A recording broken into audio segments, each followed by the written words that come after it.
자, 매주 목요일은 환경이 미래다 시간을 마련해 드립니다. 생활 속 환경운동을 생각해보는 시간인데요. 오늘도 두 말씀에 부산 환경운동연합의 정구슬 부장과 함께합니다. 전 부장님 안녕하십니까? 네, 안녕하세요. 예. 자, 오늘은 어떤 환경 얘기를 좀 나눠볼까요? 네, 지금 현재 우리가 집안에 일어날 수 있는 환경 이야기를 계속 나누고 있었는데요. 요 며칠 날씨가 좀 심상치 않아서 집안에 일어나는 환경 이야기는 잠시 미뤄두고 오늘은 기후위기에 관한 주제로 이야기를 좀 나누면 어떨까 합니다. 예. 기후변화라는 얘기 많이 들었고요. 우리 일상생활에도 상당히 영향을 많이 주는 그런 네. 내용인데요. 요즘 뭐 겨울이 겨울답지 않다. 마치 그 봄이지 않느냐. 예, 이 네. 기후 변화가 피부로 확 와닿는 요즘인 것 같습니다. 네, 맞습니다. 우리가 지금 현재 계속 기후변화라는 말을 사용해오고 되게 익숙한데요.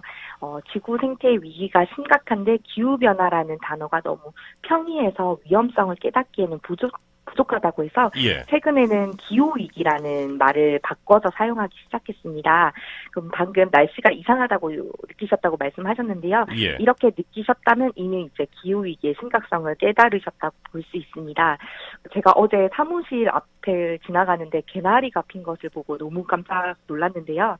지난 6일이 가장 춥다는 절기 소환이었습니다. 예. 기사를 찾아보니 부산뿐만 아니라 대구, 포항 등 전국 곳곳에 개나리 꽃망울을 터뜨리고 그러게요. 있었습니다. 예. 네, 그 아름다운 사계절은 이미 옛말이 되어버린 지 오래된 것 같습니다. 어느덧 우리에게 황사와 미세먼지가 몰아닥치고 덥다가 또 어느새 춥기를 반복하는 봄이 있고요. 시도 때도 없이 열대성 호우가 내리고 매년 기록적인 폭염으로 고통받는 여름, 그리고 점점 계절 정체성을 잃어가는 가을, 반달곰의 겨울잠을 방해하는 포근한 겨울이 점점 익숙해지고 있습니다. 예. 이는 지구의 엄중한 경고로 볼 수 있고요. 그 경고 중 하나가 지금 현재 5개월째 타오르고 있는 호주 산불입니다. 아, 호주 산불도 기후 위기 때문인가요? 네, 지난해 9월 시작된 호주의 초대형 산불이 해를 넘겨도 꺼질 줄 모르고 계속 타오르고 있는데요. 예. 3일 호주의 뉴사우스 웨일즈주의 글래디스 베리즈 쿨리안 주지사는 일주일간 국가 비상사태를 선포를 했습니다.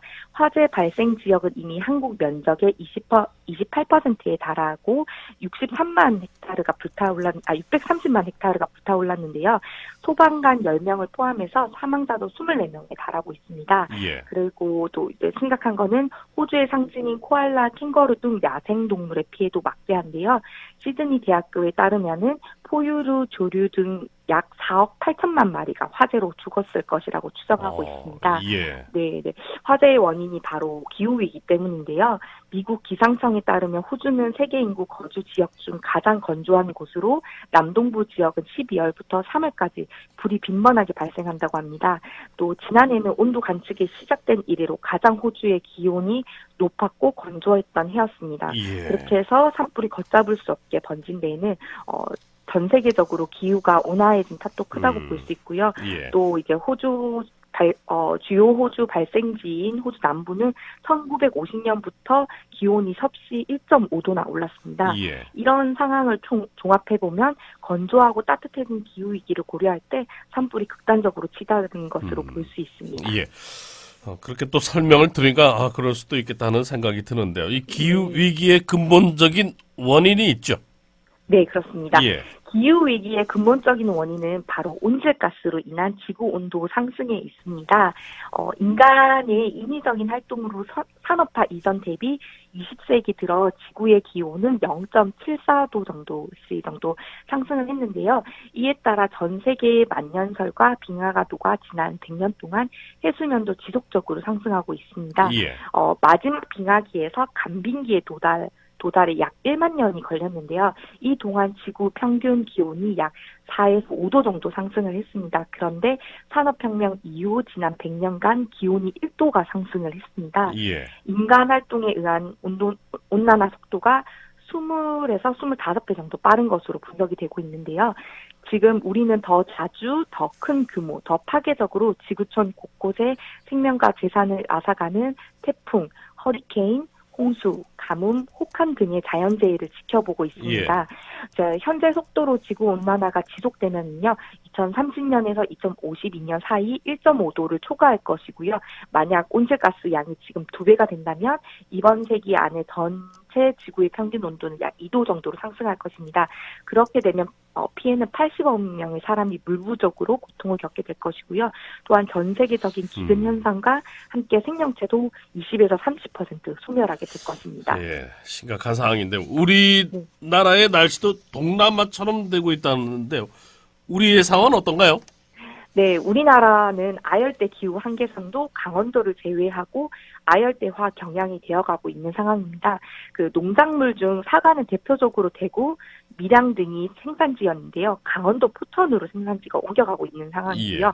보송 녹차는 고성으로, 경상포도는 영월로, 천도 복숭아는 파주로, 제주 한라봉은 김제로 북상 중에 있습니다. 이제 고수 등 아열대 작물조차도 온도 저감 기술을 적용한 비닐하우스로 재배를 해야지 작물 재배가 가능할 정도라고 하는데요. 예. 우리나라도 이제 동남아처럼 아열대 기후화되고 있다고 확실히 볼 수 있고요. 우리나라 이제 온실가스 배출을 좀 살펴보면은 OECD 회원국 중 온실가스 배출량이 5위고요.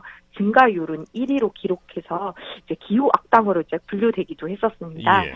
이제 2015년 파리 협정에서 1.5도 한계를 지키자 이래서 모든 당사국이 감축 의무국이 되었는데요. 한국은 2030년까지 37%를 감축하기로 했고요.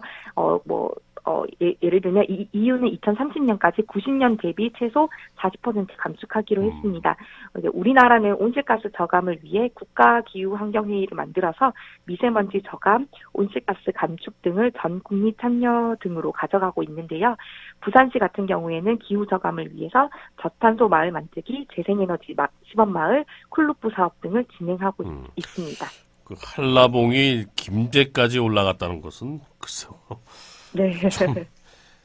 기후 위기 문제를 조금이나마 좀 해결하기 위해서 끝으로 우리가 좀 실천해야 할 부분들이 있죠. 예, 무엇일까요? 네, 사실 정부는 이제 적극적으로 온실가스 감축 목표를 세우고 그거를 실행하기 위해서 법을 강력하게 할 필요성이 있고요. 예. 기업 같은 경우에는 에너지 효율을 높일 필요가 있습니다. 그리고 네, 우리 시민들은 생활 속에서 실천을 해야 하는데요. 저탄소 생활 문화 확산이 좀 필요합니다. 그래서 온실가스 저감을 위해서 화석 연료를 좀 사용을 덜하기, 육식을 좀 줄이기, 대중교통 이용하기, 일회용품 안 쓰기, 에너지 절약하기 등 뭐든 한 가지씩 실천해 보는 것이 중요하다고 볼 수 있습니다. 그래서 지구 온난화를 구하는 일은 결코 쉽지 않지만 작은 실천 속에서 기쁨과 만족이 함께할 것인데요. 지구를 구하는 일이 바로 내 손끝에서 시작될 수 있기 때문입니다. 그래서 세계적으로 기후위기에 대한 관심이 지대한데요. 노벨평화상 수상자 후보에 오른 스웨덴의 16살 청소년 환경운동가 그레타 툰베리가 지구촌 최고의 화제 인물이 되었었습니다, 작년에. 그레타 툰베리는 기후변화 대응 없이는 미래도 없다라고 말하면서 2018년 여름부터 매주 금요일 스웨덴 의사당 앞에서 시위를 시작을 했고요. 전 세계적으로 확산되어 134개국의 약 1,800만 명 이상의 학생이 시위에 참여를 했습니다. 한국도 작년 9월 21일에 부산환경운동연합을 비롯 전국적으로 기후위기 비상행동을 참가를 했고 진행을 했는데요. 이렇게 기후위기를 극복하기 위해서 함께 행동하는 것도 좋은 실천 방법 중에 하나일 것 같습니다. 이게 우리가 그냥 환경운동 하지만 사실 그 운동들이 전 지구는 마찬가지고 우리에게도 너무나도 일상생활에 큰 영향을 끼친다는 사실을 오늘 내용을 통해서 좀 잘 알 수 있었습니다. 네. 오늘 말씀 고맙습니다. 네, 감사합니다.